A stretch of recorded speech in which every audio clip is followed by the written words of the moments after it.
Resto Geek. Mes chers enfants, nous sommes réunis ici aujourd'hui. Aucun absent ou retardataire, mais c'est merveilleux. Tu vas voir, ici, c'est un peu la colo. Retire-toi, vil démon infernal, créature des abysses. Après... Tarte à la rhubarbe demande d'incroyables séries. Tardis, pour faire court. Je propose qu'on passe au dossier dans ce cas-là. Ah oui, c'est là où je suis plus là. Allez, ciao. Ouais, on peut dormir. Globalement, c'est vrai qu'il est plus préparé. Ils ont plus préparé d'avis. Je me suis bien occupé de préparer le truc. Donc, je vais en partie parler, puis ils vont m'aider à compléter, à nuancer, à pas être d'accord, tout ça. Avec Batman Begins à l'origine du MCU. Alors, cette phrase-là ne sort pas nulle part, puisque c'est... attendez, je vais prendre mes notes, parce que j'ai déjà oublié le nom du mec. Kevin Feige, un truc comme ça. Tac. Reprends tes notes. Je prends mes notes, je cherche juste où est-ce que j'ai noté son nom.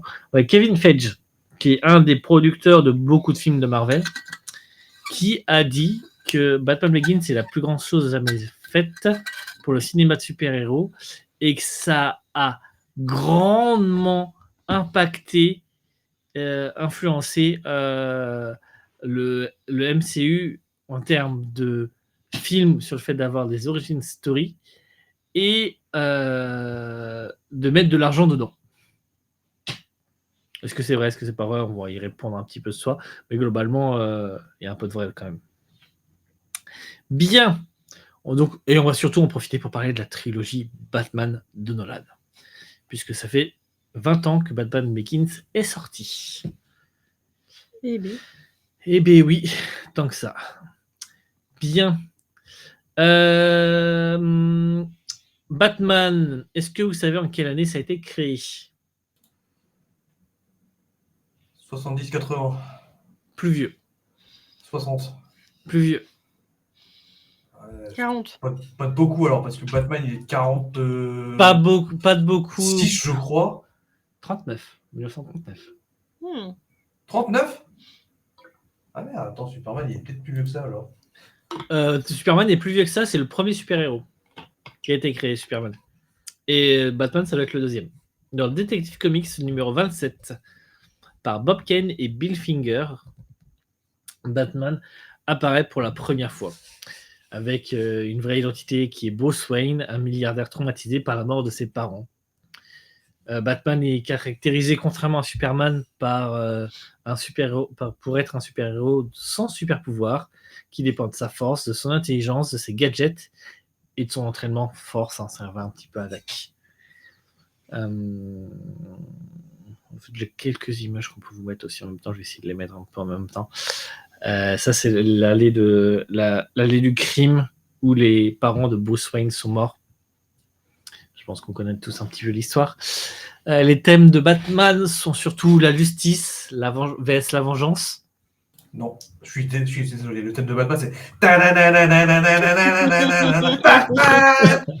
On va en parler de la série tout à l'heure. Lutter contre la criminalité à Gotham City.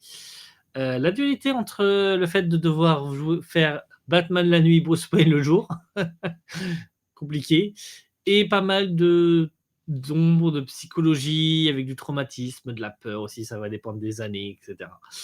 Et des comics que vous pouvez lire. Je vais arrêter de bouger peut-être. Globalement, les comics ont plutôt un style dans les années 40-50, noir pulp, avec une atmosphère sombre de l'enquête de la criminalité. En 60, c'est un peu plus grand public, avec un ton campy, aventure, plus légère, tout ça. 70-80, retour à des sons psychologiques, et en fait, ça dépend des moments, etc. Voilà. C'est l'un des super-héros les plus connus, peut-être le super-héros le plus préféré, avec Spider-Man. Je crois que tu m'avais sorti la liste des préférés. Sonata, c'était pas Batman en premier? Sonata, Stalas, t'es fatigué? Stalas, pardon. Je suis fatigué. Tu m'avais sorti la liste, non? C'était Batman en premier. Dans la plupart des tops, ils se tirent la bourre entre Superman, Batman et Spider-Man. C'est ça. Sauf dans un top. Enfin, non, dans le même top là, ça passe. Mais dans ce top-là, il y a Tintin à la 6ème place, donc je sais pas si on peut vraiment le. Dans un top des super-héros. Les gadgets de Batman aussi sont iconiques. Sa Batmobile, la Batcave, les gadgets, les vilains aussi sont iconiques. Enfin, bref, c'est vraiment un univers qu'on connaît bien et qui a une grande richesse narrative et qui a inspiré beaucoup de films, beaucoup de séries et beaucoup de jeux vidéo. D'ailleurs, on vous conseille les jeux vidéo qui sont très bien. La série des Gotham. Alors, maintenant que j'ai posé le décor sur Batman, on va reposer le décor des adaptations de Batman avant Batman Begins. Ok ? On a déjà, Batman en 89 de Tim Burton, un des premiers films. Alors, je passe les films qu'il y a eu avant. Et voilà. Un des premiers films un peu le premier film de Tim Burton. Le premier film de Batman fait par Tim Burton, On va y arriver. Il en a fait 2. Il a fait Batman et Batman le défi en 92. C'est des films qui sont un peu gothiques, sombres visuellement, mais ça reste comme grand public. On y va. Alors, tu vas pas avec un gosse de 10 ans non plus, mais globalement, c'est fait pour toute la famille. On y va en famille. Après, ça reste quand même un peu de niche quand même. C'est des super-héros, donc les mamans y vont moins, on va dire. J'ai essayé de me vendre un petit peu à un public un peu large, de voir qui y allait. Je pense que c'était les papas avec leurs ados, je pense, en grosse partie. Mais quand même, la suite, on va parler des films de Joel Schumacher. Les mamans ont vu parce que ma mère l'a vu. Bref, c'est un grand public, c'est ce que je vous disais. Une petite image, si vous voulez, du Batman face au Joker dans le premier Batman. Qui ressemble bien au costume qu'on a dans les comics. Batman Returns avec le pingouin et Catwoman. Ensuite, on a Batman Forever avec l'homme mystère, double face. Et un des films, donc ça c'est un de Joel Schumacher, et un des films que vous connaissez sûrement pour être le pire film de super-héros, il est souvent cité pour ça, Batman et Robin. Voilà. Déjà, Forever, il était pas mal. Ouais, mais Batman et Robin, il a atteint le fond. Il a fini d'atteindre le fond. Après ça, on ne savait plus quoi faire de Batman. Je pense que Batman et Robin, c'est peut-être pas le pire film de super-héros, parce qu'il y a quand même qui tiennent une sacrée couche. Oui. Par contre, le pire fait Batman, ouais. Ouais, je pense. Si on mais enlève, pourtant, j'en regarde pas des masses. Si on enlève ceux dont parle le GG avec le requin en plastique, là, et... Non, je pense que même lui, il est meilleur que Batman et Robin. Bref, on est sur des styles un peu plus kitsch, flashy, beaucoup trop de gadgets, notamment dans ceux de Joel Schumacher. On privilégie l'humour au détriment de la crédibilité de la noirceur. Je me souviens du pingouin qui apparaît sur un canard en plastique. Ça, pour décrédibiliser, il n'y a pas mieux.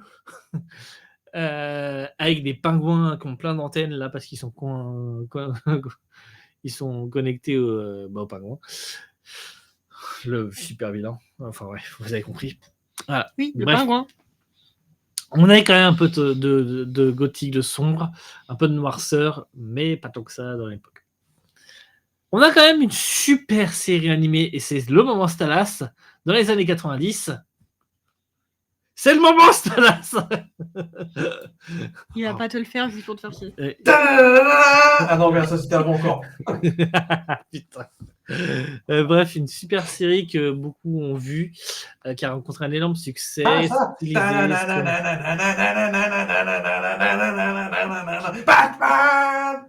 Mais qui a touché un public jeune parce que jusqu'à très récemment, les dessins animés jeunes, catégorisés jeunes tout de suite. Des dessins animés pour adultes, ça n'existe pas. Pourquoi un adulte regarderait un dessin animé ? Pourquoi faire ? À part pour accompagner ses gosses au cinéma, voir un dessin animé. Globalement, c'est ça. Et puis après, ses gosses ont grandi et du coup, ils continuent à regarder des dessins animés. C'est la réflexion que je me suis faite. C'est peut-être pour ça. Bref, les films de Batman sont en perte de vitesse, dans une impasse. On ne sait pas quoi faire de Batman. On aimerait bien relancer les films, mais vu la réception du dernier, on ne sait pas trop quoi faire. Voilà, compliqué. De l'autre côté, quand on regarde côté Marvel et côté Sony, je précise bien Sony, puisque vous le savez peut-être, mais les droits Sony avait récupéré. C'est bien Sony, hein, je ne me trompe pas d'ailleurs. Oui, c'est Sony qui avait récupéré les droits pour X-Men et pour Spider-Man. Ouais, c'est Sony, ouais. Et c'est pour ça que vous les avez. Ils ont toujours ceux de Spider-Man d'ailleurs. Oui, et c'est pour ça que vous les avez pas eu dans le MCU avant un petit moment. Et là, ils ont commencé à se mettre d'accord après pour faire le MCU. Bref, voilà. Et c'est d'ailleurs pour ça que dans Deadpool, vous n'avez pas beaucoup de X-Men. Il le dit d'ailleurs en brisant le 4e mur, que ils ne pourraient pas payer assez de monde. Et la licence, tout ça. Bref. Dans Deadpool, c'est encore mieux que ça. Parce qu'ils annoncent un film MCU X-Men dans Deadpool avec Fauve qui vient fermer le bureau. Ouais, ça me dit un truc, ouais. Je sais plus si c'est dans le 2 ou dans le 3, mais ils avaient annoncé un truc comme ça. Qui n'est toujours pas sorti, hein, mais... Du coup, les films X-Men, on va commencer par ça. Entre 2000 et 2006, le premier est sorti en 2000, le deuxième en 2003, le troisième en 2006. Je vais un peu spoil, pas beaucoup parce qu'on va aller vite, mais ça fait 15 ans rattrapé quand même. Hein, merde. 2000, on introduit l'univers des mutants, tension entre humains et mutants. Wolverine découvre un petit peu ses origines et ses pouvoirs. On a quelques enjeux sociaux, l'acceptation de soi, très peu de background de personnages. On en a quand même, parce qu'on a le background de personnage de Wolverine qui est un peu le personnage principal. Mais on a toute une équipe, toute une école à présenter, on n'a pas le temps de faire tout un background. Non, dans le 1, il y a Wolverine où effectivement, de toute façon... Oui, il y a son background. Wolverine, c'est un des X-Men les plus connus et les plus appréciés, donc forcément, il passe toujours devant. Et la fille, là, j'ai oublié son nom. Non. Melissa. Non, si, c'est ça, je crois. Non, c'est pas Melissa, c'est... Melissa, non, je sais plus. Bon, enfin, la fille... Non, oui. La fille aussi, puisque c'est elle aussi le personnage principal. Mais c'est pas son background, c'est ce qui lui arrive. Bon, ça fait quand même son background de personnage. Mais c'est ce qui lui arrive. Le deuxième qui continue sur du complot militaire contre mutants. Là aussi, on pousse un peu plus dans le background de Wolverine. Malicia, elle s'appelle. Malicia, parfait, merci. On passe un peu plus dans le background de Wolverine. Mais juste pour avoir un peu de l'histoire, on ne s'en sert pas plus que ça pour des enjeux moraux ou psychologiques. Et on s'en sert pour l'histoire, pour le fait que comment il a été créé. Et le dernier, c'est la bataille contre tout le monde, l'affrontement final, conflit entre mutants et humains, relation entre le personnage, et il y a des dilemmes moraux de qu'est-ce qu'on fait, est-ce qu'on est qui, nanana. Il y a un peu de dilemmes moraux. Voilà. Donc on a des films qui montrent des choix moraux, un peu de psychologie individuelle, mais qui reste secondaire par rapport aux enjeux collectifs et spectaculaires. Surtout, on est sur du spectacle. Et ils sont très très bien. Hein. C'est pas une façon de critiquer, c'est plus une façon de mettre en avant les Batman qui arrivent après. Donc, je compare par rapport à ça quand je vous balance ça. Ensuite, on a la trilogie Spider-Man, sûrement une des meilleures trilogies Spider-Man. D'ailleurs, si on en a une deuxième, ouais, maintenant, oui, on a une deuxième. Pourquoi probablement la meilleure? Oui. Il y a ça. Ensuite, il y a Amazing. Et après, il y a celui avec Tom Holland, parce que franchement, les trois me font chier. Non, Amazing, ils sont nuls. Tom Holland, ils sont nuls. Non, mais ça, c'est parce que vous n'aimez pas l'acteur. Non. Non, c'est parce que j'aime pas les films. Moi, je préfère les films de Tom Holland à ceux de Amazing Spider-Man. Parce que Amazing Spider-Man, il y a un gros problème, c'est qu'on oublie totalement la partie où Spider-Man devient célèbre. Il y a vraiment un truc de hop, Spider-Man est connu de tout le monde. Hein, quoi mais il s'est passé 3 jours. Bref. Ouais, c'est peut-être parce que t'as pas regardé Avenger. Il n'est pas dans le genre Amazing Spider-Man. Si, il est dans Avenger. Non. Si. Non, Amazing Spider-Man n'est pas dans Avengers. De quoi Amazing Spider-Man? Ah, tu parles dans... Ah, mais dans les Amazing, il est juste connu de Gotham. Enfin, de Gotham de... Oui, mais c'est beaucoup trop rapide. Il manque un développement de personnage à un moment. Ah, c'est parce qu'il y a des flash forward. Ouais, mais du coup, c'est très bizarre. Bref. Après, ce qui est très connu. Non, mais il y a un truc qui va trop vite, en tout cas. Les trois, du coup, cette trilogie-là que beaucoup de gens de notre âge ont vu. Spider-Man 2002, Peter Parker mordu par l'araignée, il perd son oncle Ben. On est sur de la vengeance, de la responsabilité et de la conscience morale. Surtout de la vengeance. En 2004, conflit intérieur entre Peter et Spider-Man. En mode un peu, tiens, comme le fait d'être Bruce Wayne et Batman la nuit, là, être Peter et Spider-Man en même temps, c'est problème pour équilibrer sa vie personnelle. On a un peu de psychologie, mais qui est vite tempérée par une action et surtout de la romance. Ouh. Et la vraie question de ce film, c'est est-ce que Peter Parker baise? Pour faire une référence. Et le troisième, qui est un des moins bien, mais parce que le réalisateur a été un petit peu forcé à mettre trop de méchants à l'intérieur et de mettre le symbiote aussi. La lutte contre le côté sombre avec le symbiote, des choix moraux, enjeux psychologiques présents, mais mélangés à un univers coloré et un spectacle visuel. C'est un de ceux dont je me souviens moins, le 3. Mais le 1 et le 2, vraiment. Il faut dire que le 3, il est rushé, quoi. Il y a tellement d'ennemis à affronter Ouais. qu'on ne prend pas le temps de les présenter, quoi. Il y a l'homme sable, il y a le symbiote, il y a C'est ça.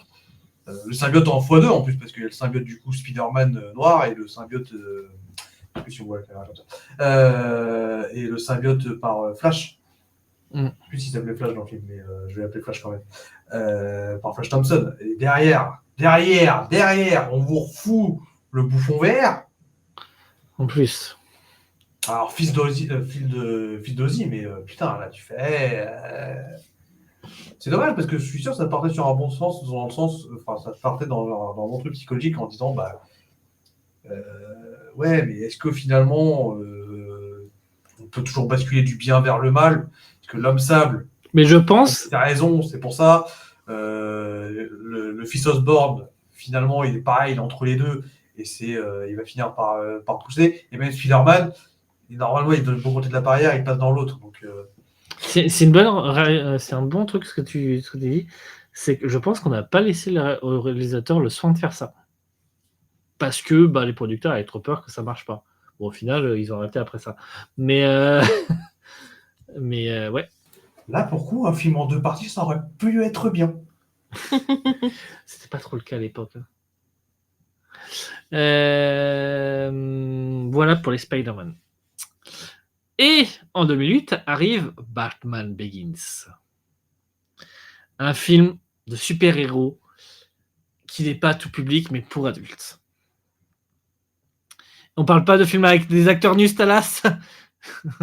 Merci. Tu veux des noms? Non. Non. Mais plutôt des films où on le met à nu la psychologie du héros. Confié à Nolan, qui avait fait deux films avant. Ah, je les ai oubliés. J'ai oublié de les noter. Qu'il faudrait que je regarde. Il avait fait 2 succès avant qui étaient. Tac. Je vais les avoir dans 2 secondes. Filmographie. Insomnia et Memento. Et Batman Begins est son 4e long métrage. Comme quoi, il y a des gens. Hop, je reprends mes notes, merci. Il voulait aborder le personnage avec une sensibilité d'adulte, un sérieux et un réalisme. Si vous regardez bien tout le film, on a un Gotham crédible, on a une ville sale, corrompue, immersif. Le ton est sombre, on est plus dans un thriller que dans un film de super-héros presque. Il n'y a pas de fantastique, il n'y a pas de couleur flashy. Thriller, c'est juste suspense, hein. Oui, mais je rajoute au sombre tout ça. Non. Ouais, tu voulais dire dark en fait. Oui, dark aussi. Oui, c'est dark. C'est du non, mais dark. Dark et thriller. Et psychologie du héros qui est omniprésente. J'aurais même envie de dire que la peur est presque le personnage principal du film. On va peut-être un peu loin, mais elle est quand même très présente. On a la peur initiale de Bruce avec la mort de ses parents. Donc on a l'origin story. En fait, le premier fait clairement origin story. On a la mort des parents avec première peur de Bruce avec ça. On a aussi la première peur avec les chauves-souris quand ils tombent dans un puits à cause de cet accident-là. Ensuite, on apprend que du coup, il a été voir la Ligue des Ombres. Enfin, ouais. Je sais pas si on savait que ça s'appelait la Ligue des Ombres. Bref, on le sait après. En fait, il était en train d'essayer de combattre les méchants un peu partout parce que il y a le traumatisme de ses parents morts. Donc il va la Ligue des Ombres finit par le recruter pour l'aider à faire quelqu'un de meilleur, à faire de lui presque Batman, on pourrait dire, hein, vraiment. Et ils lui font faire face à ses propres peurs et ses propres traumas pour passer au-dessus et en faire une force. Dans le même temps, dans la ville, on a des flics corrompus qui ont peur de dénoncer ce qui se passe par peur de mourir, tout simplement, face à une avocate qui, elle, n'a pas peur, mais qui va quand même avoir 2-3 frayeurs, et qui est l'amie d'enfance de Bruce. Donc voilà, vraiment, la peur psychologique est vraiment très présente dans ce film. Et on rajoutera qu'on a deux antagonistes, Ra's al Ghul, qui est le mentor qui devient l'ennemi, qui met Bruce face à des dilemmes moraux et le fait de peur de perdre sa ville. Ouais. Et surtout, l'épouvantail qui utilise la peur comme arme. Pardon ? Si je me souviens bien, dans les comics, le vrai intérêt de Ra's al Ghul, c'est sa fille. Hein. Surtout pour Batman. Ah, mais sérieusement en plus hein. Alors, attends, parce que ça, c'est dans le 3e. C'est Marion Cotillard.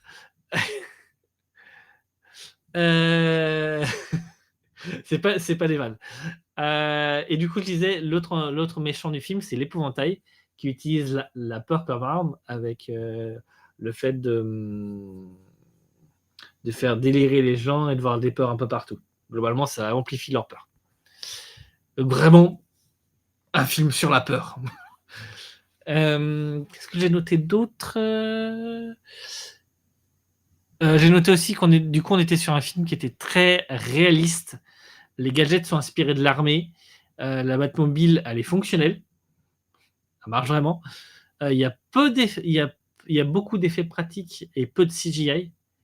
Donc, c'est vraiment des trucages faits. Par exemple, quand le manoir brûle à la toute fin et qu'il s'effondre, il me semble que c'est une maquette plutôt que des effets spéciaux, de la CGI, tout ça. Enfin bref, voilà, vraiment un truc pour essayer de toute façon, c'est le signature de Nolan. Hein. Si vous regardez Inception, il y a un moment où ils sont dans un couloir qui tourne, ils ont vraiment monté un couloir sur Vérin et ils l'ont fait tourner. Donc voilà, on est sur ce genre de choses. On a des personnages qui ne se sont pas pris pour des débiles.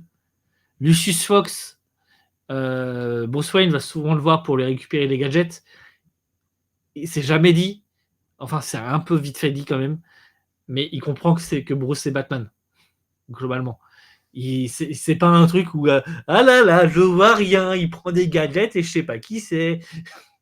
Voilà, quand même, les personnages sont vraiment intelligents, etc. Et ça, c'est un truc qui était plutôt ambitieux pour l'époque. On n'avait pas ce genre de choses. Et ça reboucle un peu avec ce que disait Stalas. Ça se trouve, le réalisateur de Spider-Man 3 a voulu faire un truc peut-être pas aussi profond, mais déjà un peu plus profond que ce qu'était le Spider-Man 3. Il a peut-être été arrêté par les producteurs qui sont « Oh, ça va pas se vendre, notre argent. » Globalement. Hein. Toujours l'argent. Dans la même veine, on a la suite avec The Dark Knight et The Dark Knight Rises. The Dark Knight, on va essayer de passer rapidement, mais on est sur un ton sombre aussi. Le Gotham est toujours corrompu, tension omniprésente. On a cette fois en méchant le Joker, avec un des meilleurs acteurs, qui malheureusement s'est tué dans la folie de son jeu d'acteur. Enfin, je ne sais plus trop les détails, mais globalement, ça lui a... C'était qui déjà, Joaquin Phoenix, non? Ouais, mais je crois qu'il a pris trop de médocs ou je sais pas quoi. C'était pas Joaquin Phoenix? Non, c'est pas celui-là dans les Dark Non, Knight. c'est Edge. Non, non. Putain, Ah non, dire j'aurais son nom. fini, c'est le dernier, pardon. Non. Heath Ledger. Voilà. Je vais chercher. Ouais, c'est ça. Et incroyable prestation. Franchement, le Joker est incroyable. Il s'incarne globalement le chaos, l'anarchie. Et ça pousse Bruce Wayne dans ses limites. Ça teste sa morale et ses valeurs. Vraiment. On est vraiment on teste la morale de Bruce. Est-ce que tu préfères aller sauver 1000 personnes ou ta copine? Globalement, c'est un peu ça. Et un deuxième antagoniste qui est double face, qui au début est Harvey Dent, en fait, qui est un homme du bien, qui est là pour essayer de faire bouger les procès, etc. Donc globalement, il est du même côté de Batman, aussi bon que Batman au début. Et ça représente un peu ce que serait Batman s'il échouait à gérer sa peur et sa colère. Il finirait en Harvey Dent, en mode gros méchant qui est dans le désespoir. Il a été corrompu par le Joker, totalement. En fait, le Joker a réussi à le corrompre et il n'a plus d'espoir. D'ailleurs, le film se termine, je vous spoil, tant pis, par Batman qui... ils avaient besoin d'une loi pour faire, qui était portée par Harvey Dent au départ, sauf qu'Harvey Dent est devenu méchant et est mort, et Batman a fait croire que c'était lui qui l'avait tué, pour que la loi passe et que ça protège les gens, parce que pensait que c'était plus intelligent. Et c'est comme ça qu'on arrive sur le troisième film, où cette fois, la Ligue des Ombres revient, avec Bane et sa fille, du coup, qui est jouée par Marion Cotillard. Ah, c'est la fille de Bane, ça n'a rien à voir. Non, c'est pas la fille de Bane, pardon. C'est la fille de Ra's al Ghul. Talia. Ouais. Oui. C'est bête, ils n'ont pas eu le temps de faire l'enfant. Et... Du coup, Heath Ledger, effectivement, il est mort dans un mauvais dosage de différents médicaments. Ouais. On est sur de la peur physique et idéologique, menace de destruction totale, instaure la peur dans toute la ville. Tout le monde reste chez soi, même les policiers, ils ont tous peur. Toujours vraiment, la peur, c'est vraiment la constante des trois films, avec différentes nuances à chaque fois de la peur. Tac. Et lui, par contre, là où le Joker testait les limites morales, lui, Bane veut plutôt tester les limites physiques et psychologiques de Bruce, en le cassant physiquement et psychologiquement. On a vraiment la chute du héros qui ne croit plus, un peu comme Arthur dans Kaamelott, mais qui va finalement se relever et venir sauver Gotham. Ça s'appelle le scénarium. Ouais, ça s'appelle la haine, je pense. ou alors, ça s'appelle Batman avait lu un des comics dans lequel il se tapait la fille de Ra's al Ghul, qui s'appelle Talia, et il voulait juste qu'à lui faire un enfant, qui devient un Robin. Ouais, dans les trois films, la peur reste le moteur. Personnel, social, moral, nanana. C'est un fil rouge, c'est vraiment ce qui motive le plus. Enfin, ça tourne tout autour de ça, globalement, tous les films. Et ça a très bien marché. J'ai les résultats. C'est les meilleurs résultats de films de super-héros, en tout cas pour The Dark Knight et The Dark Knight Rises, des années 2000 à 2010. Le premier a fait 374 millions de dollars. Le deuxième a fait 1 milliard de dollars. Et le troisième a fait 1,1 milliard de dollars. Pour comparaison, les Spider-Man tournaient aux environs de 800 millions de dollars. Les 3 Spider-Man. Les X-Men plutôt entre 300 et 450. Et le MCU qui arrive après, puisqu'on en parlait, Iron Man 585 millions. Qui est sorti, je crois, à peu près en même temps que The Dark Knight Rises. Hein. Donc, beau score. Hulk 264, Iron Man 623 millions, Thor 449 millions et Captain America 370 millions. Bref, ça a quand même très très bien marché, les The Dark Knight et The Dark Knight Rises. Et du coup, une fois qu'on a dit ça, est-ce que ça a impacté l'industrie du cinéma et le MCU? Et bien, d'après Kevin Feige, ce que je vous disais tout à l'heure, oui.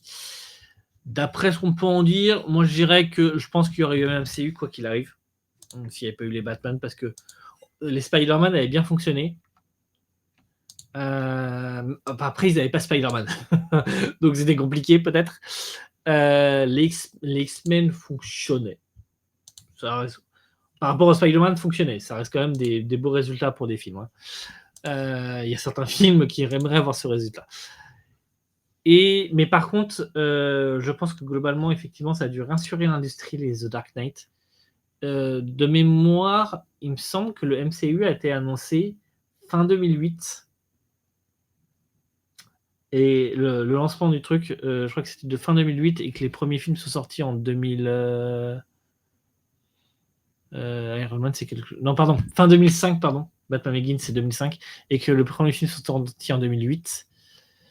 Donc, je pense que ça a joué le succès quand même sur le fait que les gens mettent de l'argent.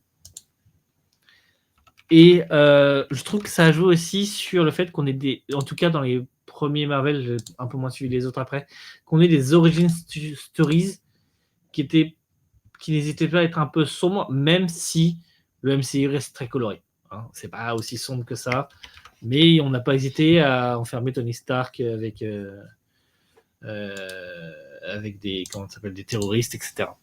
Et je trouve qu'il y a quelques similitudes entre les deux. Déjà le fait que les deux soient des super-héros sans pouvoir. Je me demande si ça n'a pas été choisi exprès de commencer par Iron Man à cause de ça. Tony Stark est confronté à son kidnapping et à ses responsabilités. Il devient Iron Man grâce à sa technologie et son intelligence. Bruce Wayne, c'est plutôt qu'il est confronté à son trauma et il devient Batman grâce à son entraînement. On a un ton plutôt relativement réaliste. L'armement, c'est crédible. L'entreprise Stark, c'est crédible. La construction de l'armure d'Iron Man est crédible. Il le fait vraiment, c'est plutôt crédible. Tu pourrais te dire, il y arrive vraiment. Il n'y a rien de très fantastique dans ça. Moins que dans Hulk, par exemple. C'est pas une critique contre Hulk. Hein. Et puis voilà. Globalement, c'est ce que j'avais noté. Je sais pas si vous aviez vu d'autres trucs entre les deux, mais... Non, parce que moi, je vois... Ah, t'as pas vu Batman? Non, mais même sans voir Batman, je connais quand même. Et je comprends pas l'engouement des gens à vouloir absolument relier Batman. Enfin, déjà, à relier des héros entre eux. Et surtout à relier Batman, et là, comme on en parle, à relier Batman et Iron Man. Pour moi, leur seul point commun, c'est qu'effectivement, c'est des super-héros, mais... et qu'ils sont riches. C'est vraiment les deux seuls points communs, quoi. Derrière, ils sont mais complètement à l'opposé. Je suis totalement d'accord. Hein. Je dis pas que les deux se ressemblent. Je dis que les films ont des similitudes sur la construction. Ah oui, bah ça, après... Moi. Mais globalement, c'est que ça a amené une origin story qu'il y avait un peu moins avant. Globalement, c'est quand même toute l'origin story, le premier, hein, de Tony Stark. Oui, bah, comme le comics numéro 1 d'Iron Man, quoi. J'imagine. Ils ont fait pareil avec Captain America derrière, ils ont fait pareil avec Hulk quand ils ont sorti le film. Mais Spider-Man 1, l'origin story, elle est plutôt vite bâclée, vite faite. Et Amazing Spider-Man, c'est encore pire. Et Oui, mais Amazing Spider-Man, c'est pas le MCU, c'est Sony. Et X-Men, X-Men aussi. c'est Sony. Oui, mais bon. Ah, faut remettre les pendules à l'heure au bout d'un moment.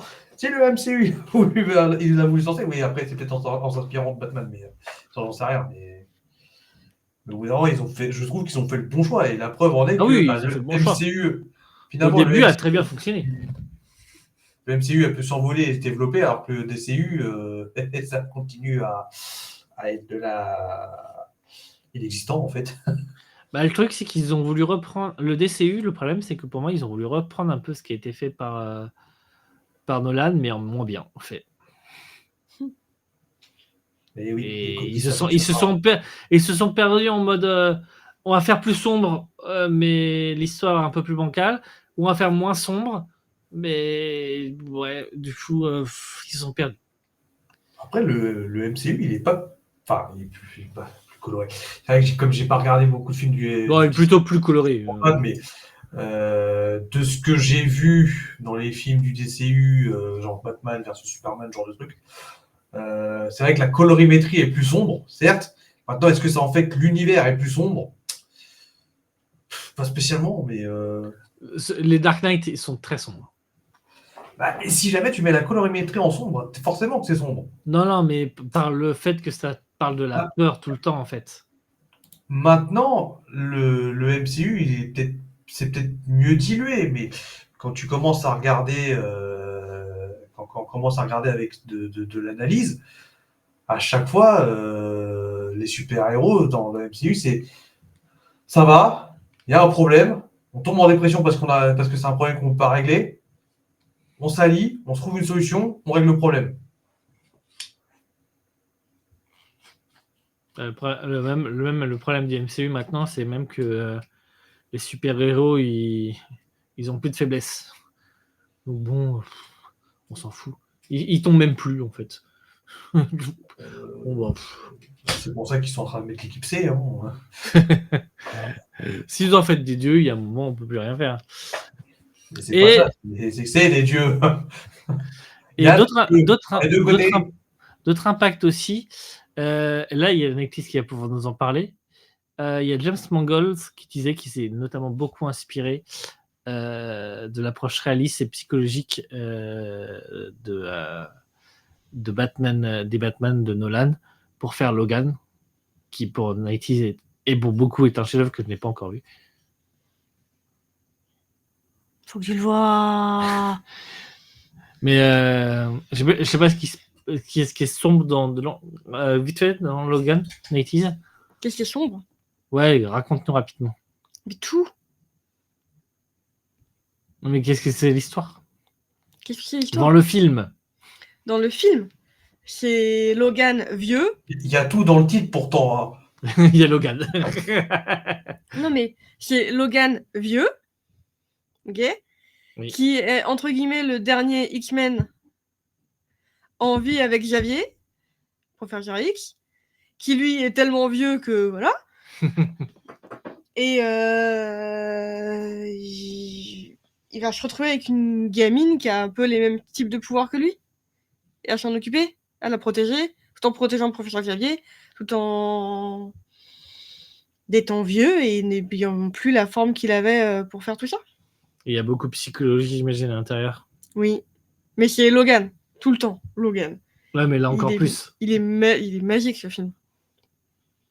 Ah, il y a quand même... Et ouais, Mangold dit que ça. Et il y a Todd Phillips aussi qui disait qu'il s'est inspiré d'un univers sombre et réaliste de Gotham pour les Jokers aussi. Du coup, ceux dont tu parlais. Avec Joaquin Phoenix? Ouais. Ils n'avaient pas l'air si sombres. Mais je les ai pas vus. Ok. Je crois que le Joker est quand même plutôt proche dans l'idée de ce qu'on avait vu dans les The Dark Knight quand même. Un Joker fou. Qui est incroyable. Le Joker, vraiment, il est incroyable. Il est imprévisible dans les The Dark Knight. Et ça en fait un méchant vraiment très badass. Hein. Parce que il y a un truc aussi qui est vraiment cool aussi dans les Batman, c'est les méchants qui sont vraiment badass. Ce qui, je trouve, manque un peu des fois dans les Marvel. Ce qui est vraiment cool, c'est l'inspecteur qui est en fait Sirius Black. Oui, c'est vrai. et que quand tu vois sa tête, tu sais pas que c'est le même. Oui, c'est vrai.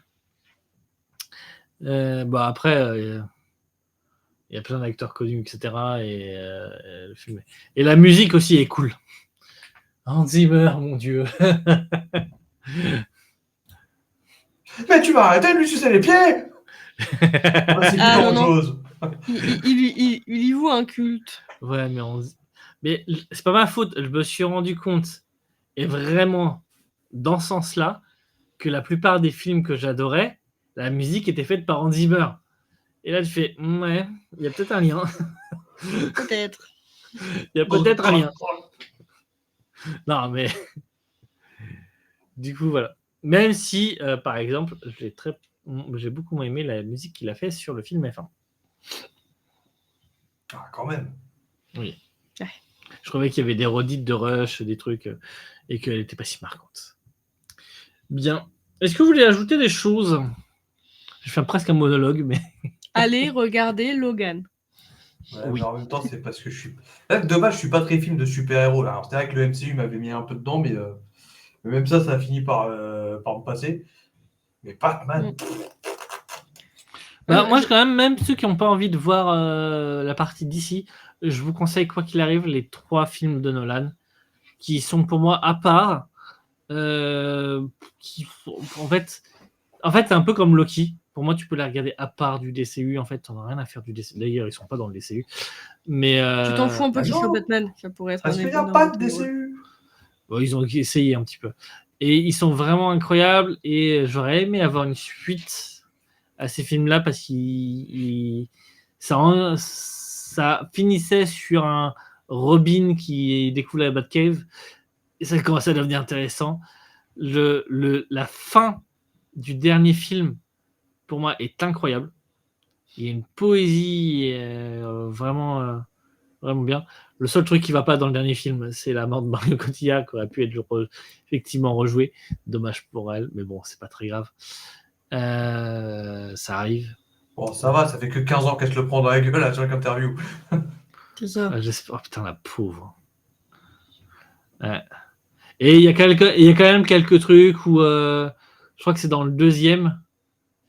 Oui, c'est dans le deuxième où il braque la bourse. Il sort de la bourse, il fait jour. Bon, sûrement, il fait bientôt nuit. Il passe dans un tunnel, il sort du tunnel, il fait nuit. Waouh! La nuit tombe vite à Gotham! Non, c'est Non, juste ça que le s'appelle tunnel l'hiver. était très très long. Ça Après, s'appelle c'est vrai. l'hiver. Au bout d'un moment, arrête de faire ta mauvaise foi. Il est sorti à 16h30, il est sorti du putain de couloir à 16h45. Oui, la nuit est tombée. Ça s'appelle l'hiver. C'est pas faux en vrai. C'est pas faux. Catwoman aussi est incroyable dans ce film. Elle a un vrai dilemme moral aussi qui est incroyable. Qui Ouais. a joué rappelle même plus Catwoman d'elle. là-dedans? Je Je crois sais. qu'il y a une malédiction sur les Catwoman. Hein. Il n'y a aucun bon film. Et je trouve qu'il n'y a aucune bonne actrice Catwoman non plus. Moi, Elle m'a pas du tout marqué, je savais même plus qu'elle était dans les films. Anne Hathaway. Ah bah voilà, non. Non. Pourtant, j'aime beaucoup l'actrice. Ben, moi, j'aime beaucoup son personnage. Après, Faites-moi une Catwoman avec Eva Green et peut-être que j'apprécierais. non mais, ok. Mais là, Je ne collerai pas, mais. non mais, elle était bien, je trouve. Elle était pas. En vrai, justement, il y a moins de fantastique et que le Catwoman était moins chat, tu vois. C'était une voleuse, c'est une chapardeuse en fait. Et c'est par ça qu'elle est Catwoman, mais c'est pas parce qu'elle a des oreilles et des trucs, tu vois. Et en même temps, Catwoman qui fait pas chat, est-ce que c'est vraiment Catwoman? Non, mais du coup, On a un troisième sujet. non, mais c'est Non. là que tous les films sont très ancrés dans le réaliste. Là où dans le MCU, quand ils commencent à avoir les porte-avions, les trucs comme ça, où on est un peu plus dans le fantastique là déjà. Et puis attention, il y a Thor. Et en même temps, si jamais tu voyais un être humanoïde capable de contrôler la foudre, est-ce que tu balancerais pas un missile sur sa gueule? Tu vois? Tu te poses la question. Je sais pas, moi on me dit, est-ce que tu veux envoyer un pauvre petit humain, tu es pas sûr qu'il a des pouvoirs, ou est-ce que tu veux lui balancer un missile nucléaire?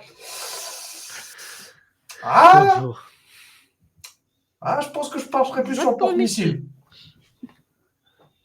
Sur le porte-missile carrément. Ah ouais, on envoie le porte-missile. Ah ouais. De toute façon, si on parle de temps, le porte-missile, il le souhaite d'une main, il fait oui, c'est une toupie, messieurs. Il a fait tourner dans sa main et puis hop, il l'envoie. Tout va bien. Bah voilà. Bon, pour conclure, un peu à l'origine du MCU, mais je pense que ça a aidé à peut-être avoir plus d'argent directement, peut-être aussi. Ça a peut-être rassuré les investisseurs. Il y a peut-être ça aussi. Ça a peut-être impacté un petit peu aussi la forme des histoires. Il y a de fortes chances. Mais le MCU, je pense, aurait quoi qu'il arrive existé. Est-ce qu'il aurait eu le même succès? On ne fera pas l'histoire. Hein. Je pense que c'est comme une boucle. En fait, comme on Et disait, Jonathan qui est de retour juste pour la conclusion. on en parlait hier, mais comme je disais, c'est un peu comme le Seigneur des Anneaux qui a permis d'aller dans les années 2000 à débudgétiser un petit peu les films. Enfin, quand je dis débudgétiser, c'est augmenter les budgets des films de fantasy, ou alors dans les années 70, Star Wars qui a poussé la science-fiction, etc. C'est quand il y a des gros succès, forcément, après on dit et pourquoi on n'essaierait pas? Bah ouais. Et là, pourquoi on ne surferait pas sur la vague pour faire de l'argent? Voilà. Et là, dans les super-héros, je pense qu'on peut me dire la trilogie des Spider-Man qui a beaucoup boosté, la trilogie des X-Men qui a quand même réussi. Derrière, effectivement, il y a sûrement Batman. Donc, le MCU est né de ça, et après, le MCU derrière a engendré énormément de fric. On va pas se mentir. Donc, du coup, DC a essayé de rebondir dessus et a ressorti des films de super-héros.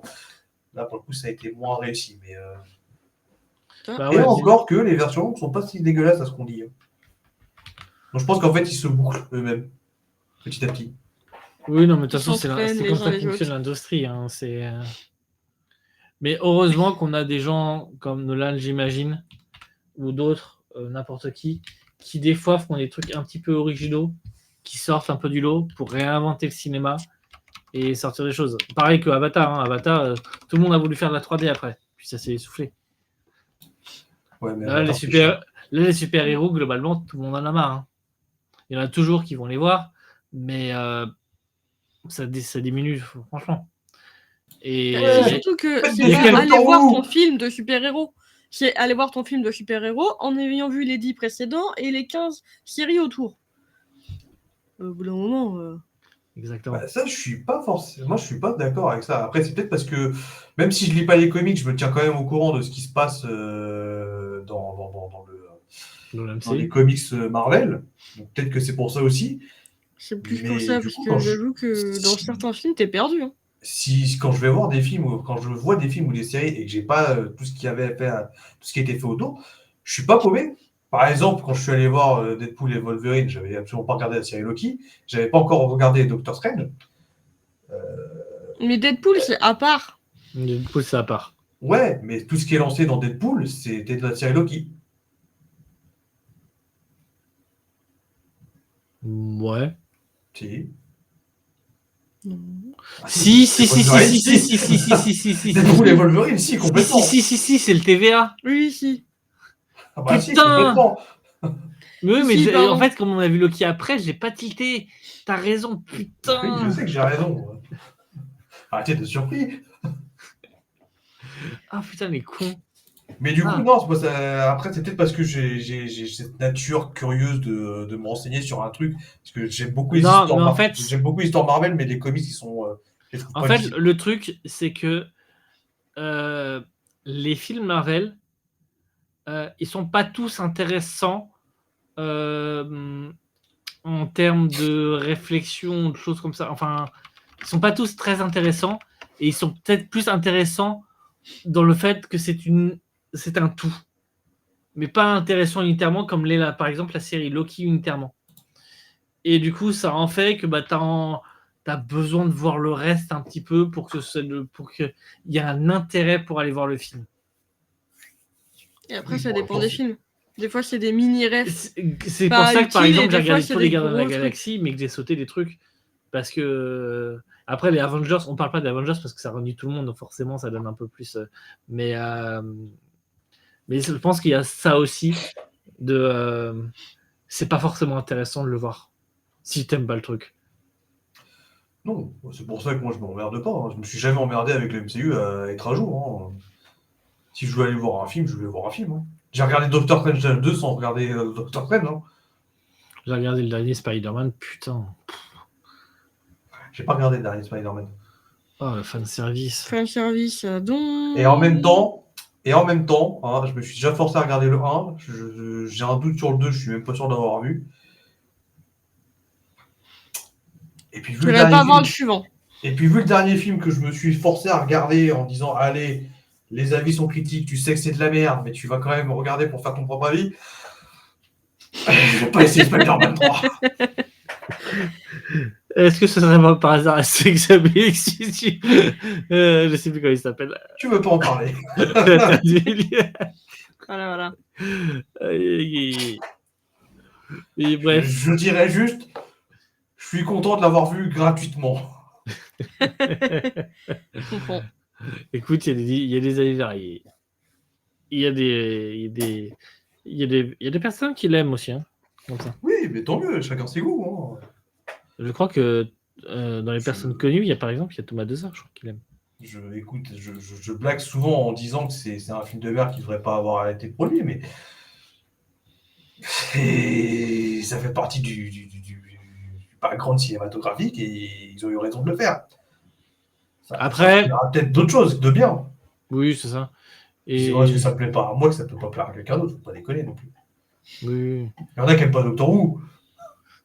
Ouais, bon, ceux-là, ils sont vraiment bizarres. Il y en a qui apprennent que Torchwood est un anagramme de Doctor Who original. Ouais. Malgré qu'on lui répétait 3 fois déjà à chaque fois, mais bon. Ouais, mais ça me reste pas, tu vois. Bref, allez. Dans 6 mois, je me retrouve le truc. C'est bien, t'apprends un nouveau truc tous les 6 mois. C'est le même truc, mais tu l'apprends tous les 6 mois. Ouais. Bien, on va s'arrêter là. Dans la semaine, vous retrouvez d'autres lives. Je crois que demain, vous avez Kestis qui fait du Ark Riders. Vous me retrouvez vendredi pour du Metroid Primes. Et surtout, vous retrouvez MDB avec les courageux qui feront ça le 30 décembre. Notez-le, le 30 décembre, vous serez sûrement en vacances. MDB, votre prochaine émission, qui sera... je ne sais pas s'ils ont déjà choisi le sujet, Nighties. Exactement. On va faire un focus sur la science-fiction. Ouh. Ça va, on va continuer. Vous n'avez pas de Doctor Who, du coup? Peut-être. Il y a des livres, Doctor Who. Il y a des livres. Je suis en retard, mais il y a des livres. Je le sais. Oui, alors je j'ai sais qu'il y a acheté des- un des comics, je crois que c'était vraiment pas ouf. Non, je sais plus ce que j'ai acheté. Oui, si, c'est un genre de comics. Ouais, un genre de comics, c'est vraiment. Ah non, mais il y a des romans aussi. Hein. Les romans peut-être. Oui, ça, c'est les peut-être mieux, romans mais sont les peut-être plus comics, sympas. j'ai pas aimé. Bref. Voilà, Et peut-être du Inazuma dans le week-end en mode surprise. peut-être j'ai une Inazuma en mode. Ah oui. Ah oui, tiens. Il est reparti dormir. Hein. T'es pas obligé de relire ses commentaires. Ah oui, j'avais pas tout lu les commentaires. En fait, parce qu'à un moment, il n'avait pas parlé. Mais j'aime bien le Seb du Grenier dit qu'en gros, tu vas faire tes devoirs. Et je suis d'accord pour le MCU. Yes. Et bonne soirée tout le monde. Et puis à la prochaine. Ciao. Bonne nuit. Ciao.